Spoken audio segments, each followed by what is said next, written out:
Sigh. I just can't stop sighing. I was on the verge of quitting my job when I was hit with an unbelievable situation. In my hands, I had a photograph from a matchmaking service. In it was a fair-skinned, beautiful woman. The other day, I was suddenly called into the CEO's office, trembling. I wondered what it was about as I went to listen. The CEO of a company we do business with wants to consult you. You know Mr. Johnson from the printing company. He has proposed a match for you with his daughter. Excuse me. I couldn't believe what I was hearing. Of course, I didn't know Mr. Johnson all that well. I had been invited by our CEO to play golf with him a few times, and we had only chatted a little. Why me? What for? I was filled with nothing but these thoughts. Mr. Johnson's company is a fairly large corporation. A match with the daughter of such a distinguished company CEO seemed impossible. With all due respect, I've had to check with him several times. They definitely want to arrange a match between you and his daughter. No way. While in disbelief, I took the envelope that contained the daughter's photograph. That night, I called my mom back home to talk about it. Well, isn't that a fine offer? Why don't you meet the lady at least? Yeah, but I'm thinking of turning down the matchmaking. I see. I'm sorry. It's because I've become like this. It can't be helped. It's not your fault, Mom. It's just age. I plan to quit my job soon and return home. The reason is that I need to take care of my mother, who has a chronic illness. Fortunately, I have knowledge related to programming. I think I can make enough for living expenses even if I work from home. We'll make do. But Mom seemed unconvinced. But I can't bear to leave my frail mother alone at home. That's why I decided to move in with her. The next day, after returning from the office, I was walking to the convenience store near my house to buy dinner. Then, on a dimly lit side street I passed by, a woman was being hassled by a young man with a delinquent look. Hey, you bump into me and don't even apologize. What's that about? What's wrong with you? Why should I pay you and apologize when I didn't even bump into you? Hey, that girl is. I recognized the woman's face. On impulse, I called out to her. Kayla, long time no see. Hey, remember me, the attorney, Charles? We worked together on that case, remember? Oh, Charles, it's been a while. The woman responded to my words, perhaps catching on to my intent. Damn, some nosy guy showed up. Perhaps it was a mention of an attorney, but the man quickly left the scene. Are you okay?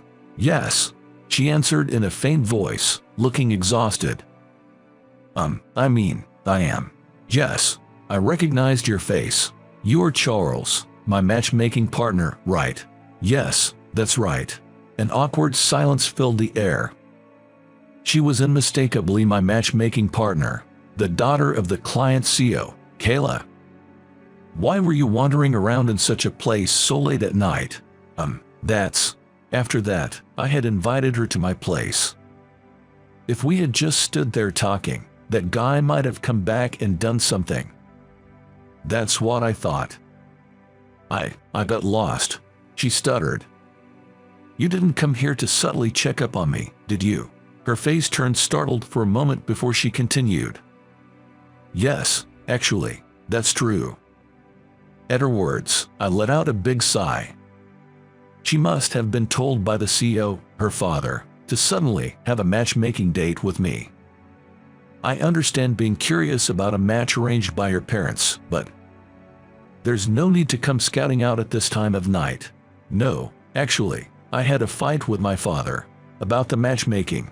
Yes, a delicate air flowed between the two of us. If you don't like it, I think we could both go and turn it down. What do you think? No, I don't dislike the idea of matchmaking, but it seems like you're not keen on it. She looked down dejectedly. I let out a big sigh and told her that I had intended to decline the matchmaking and that I was planning to quit my job and return home soon. What? Quit your job? It's not that there's a problem with my current job. It's just that there's nothing I can do about it. I can't leave my sick mom alone any longer. I understand, she replied sadly to my words. I wonder what she's curious about, having only met me today. Even if it was the CEO's sole decision, it's not nice to just unilaterally call off a matchmaking, right? When I conveyed that, she said something unexpected. No, that's not it. I was actually looking forward to this matchmaking. But my father told me that you might not be interested, and I just couldn't sit still. So you came to check up on me. She nodded shyly, looking embarrassed. I was at a loss for words. I can start a relationship with her considering my future plans. And yet, this might hurt her feelings. I'm sorry. My father was being pushy. I'll tell him to call off the matchmaking from my side. No, but... She looked up with a sad face, and I was at a loss for words. Actually, this matchmaking, I pretty much asked my father for it. What? Don't you remember? We've met a long time ago. As she spoke, she took out her cell phone from her bag, but then she looked at the time and said, "Oh, it's so late. I really must go home now. Can I call a taxi? It's rude of me to be here at your place at this hour, and I'm sorry for any trouble I've caused." Sure. After that, a taxi arrived quickly, and she went home. Still, she said something strange. Where have we met before? To be honest, I only knew her from the matchmaking photo. Looking at her picture again, I was thinking with my mind racing. I just don't recognize that face. No matter how much I looked at her face, I couldn't remember. Then, my eyes landed on her ears in the photo. She was wearing cute earrings. Oh, I remembered something. But that was over 20 years ago. Could she be the girl from back then? As unlikely as it seemed, I decided to accept the matchmaking and verify it for myself.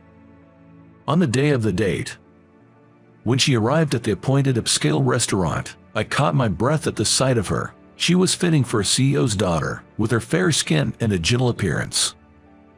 I can't believe you agreed to come. She blushed slightly and smiled happily. There's something I wanted to check with you. You're Kay, right? You finally remembered. Her face lit up with a smile. She was indeed Kay, my childhood friend. It's hard to believe. We haven't seen each other in over 20 years, right? Yes. Back in the day, she used to live near my family home. Her parents were often busy with work, and the neighborhood ladies and my mom looked after her. She ate at my house several times.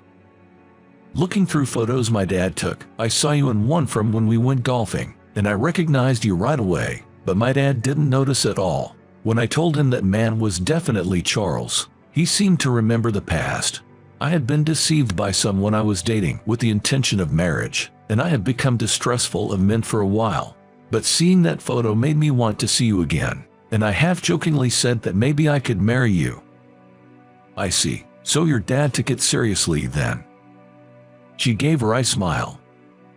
It seems her father, desperate for a good match for her and not finding any, seriously set up the matchmaking with me. But I really am thinking about marriage. Looking at her smiling face, I felt gloomy. I have plans to quit my job to take care of my mother at our family home. I don't even have another job lined up. I'll be without an income. If I were a father, I wouldn't allow my daughter to marry a man in such a situation. I will take good care of your mother, so can't we invite her here to stay with us? What? To have you take care of my mother right after getting married? I owe her since I was little. She took care of me. I would like to return the favor, she said, bowing her head. Please, let's continue our relationship. I've been troubled for so long, not meeting the right person. If I miss this connection with you, I feel like I'll never meet someone good for the rest of my life. Kayla, looking at her bowed head, I was speechless. The thought of her being chased by the duty of caring for my mother right after marriage pained my heart. But I can't let you go through such hardships. I'll be fine. Let's invite your mother here and live together, the three of us." "Are you serious?" I was overwhelmed by her statement. "I'm not young anymore. I'm ready for that level of commitment." Her determination seemed firm. But what would Mr. Johnson think? A daughter going off to marriage, only to spend her days immersed in caregiving at her new home. Knowing this before the marriage, could a parent happily send off their daughter? Seeing my troubled face, she said, "Is caregiving really such an unpleasant thing?" Her question caught me off guard. "My father will one day need care too, and someday I will as well. I think it's just part of life." Kayla's words struck me like a blow to the back of my head. That's true, but caring for someone else's parent is harder than you might imagine. I was cared for by your mother. I ate the food she cooked for me, even though I was someone else's child. It's the same thing.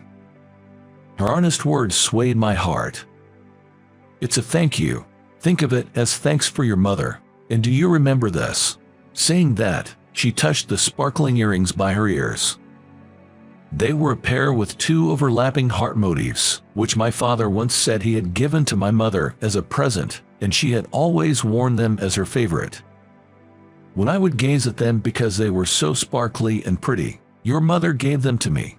Wear them when you're older," she said. "I only have a son, so I can pass them on," she told me while laughing. I remember that moment well.